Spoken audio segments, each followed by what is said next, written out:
Hello everyone, this is Nilufe Neha Khan and welcome to our YouTube channel Shikshalaya. तो आज हम बात करेंगे चंडीगढ़ में जो टीचर्स रिक्रूटमेंट निकली हैं आपकी टीजीटी लेवल की, इसके बारे में बात करेंगे। और मेन फोकस रहेगा सब्जेक्ट कॉम्बिनेशन को लेकर और आपका एग्जाम पैटर्न रहेगा, क्योंकि यहाँ भी डीएसएसबी की तरह ऑलमोस्ट सब्जेक्ट में बच्चे एलिजिबल हो जाते हैं, लेकिन सिर्फ एलिजिबिलिटी क्राइटेरिया या फिर कह लीजिए सब्जेक्ट कॉम्बिनेशन में डाउट के कारण कई बच्चे अप्लाई नहीं कर पाते। ठीक है, तो इससे रिलेटेड जितने भी डाउट्स आप लोगों के हैं वो कोशिश करूंगी कि क्लियर कर दूं।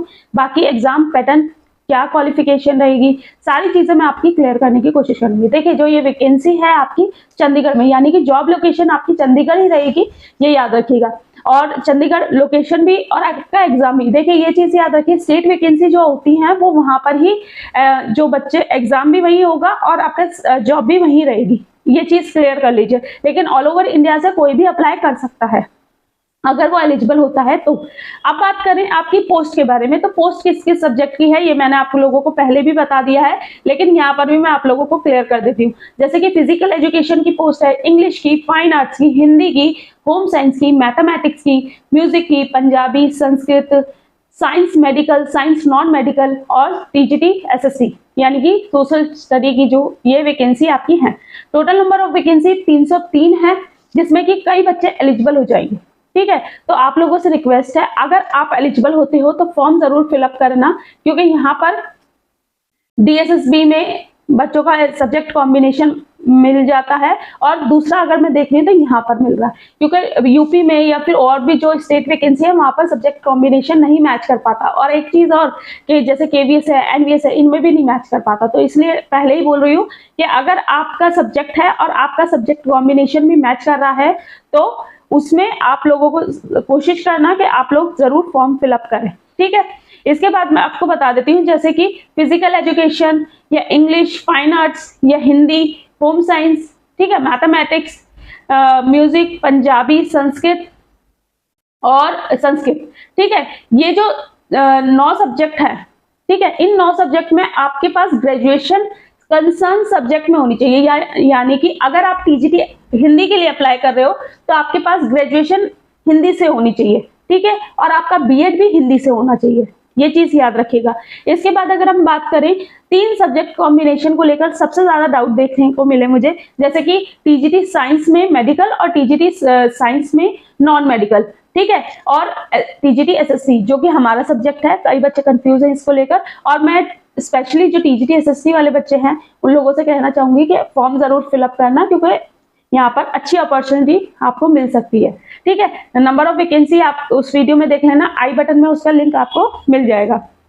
तो सबसे पहले मैं आप लोगों को बता देती हूँ टीजीटी साइंस नॉन मेडिकल की अगर एलिजिबिलिटी क्राइटेरिया की बात करें तो आपका कंसर्न सब्जेक्ट में 50% होना चाहिए। अब आपके पास सब्जेक्ट कॉम्बिनेशन क्या होना चाहिए, फिजिक्स, केमिस्ट्री या मैथ्स।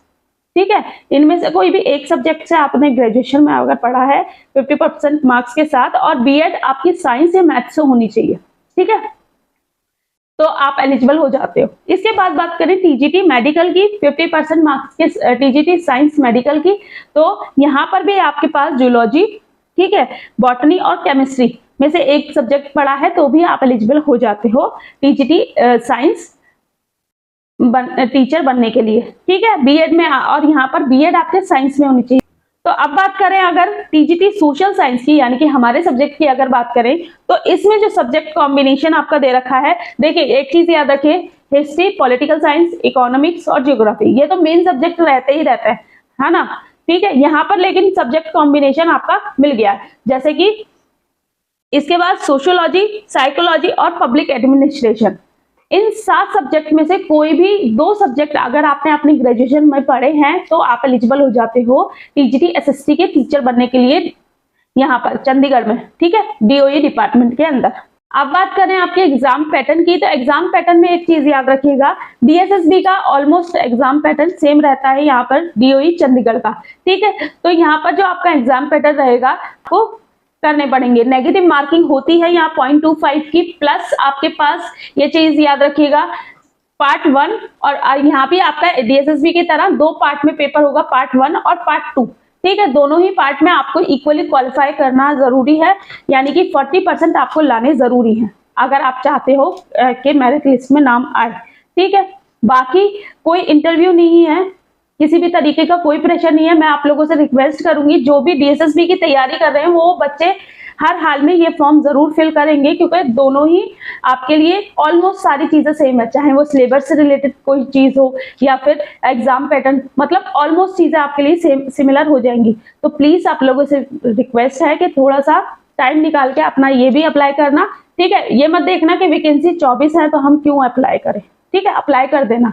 बाकी कोई दिक्कत कोई परेशानी हो तो कमेंट बॉक्स में कमेंट करना। मिलते हैं आपसे नेक्स्ट वीडियो में। होप सो ये वीडियो आप लोगों के लिए यूजफुल रहा होगा। और टीजीटी एसएसटी वालों के लिए एक स्ट्रैटेजी वीडियो बनाएंगे जिसमें कि सारी चीजों को देखते हुए स्ट्रैटेजी बताऊंगी कि इस टाइम पे आपको डीएसएसबी और चंडीगढ़ वाली जो वैकेंसी है ये वाली आपकी, इन दोनों को किस तरीके से डील करना है। और होप सो ये वीडियो आप लोगों के लिए यूजफुल रहा हो। Thank you for watching.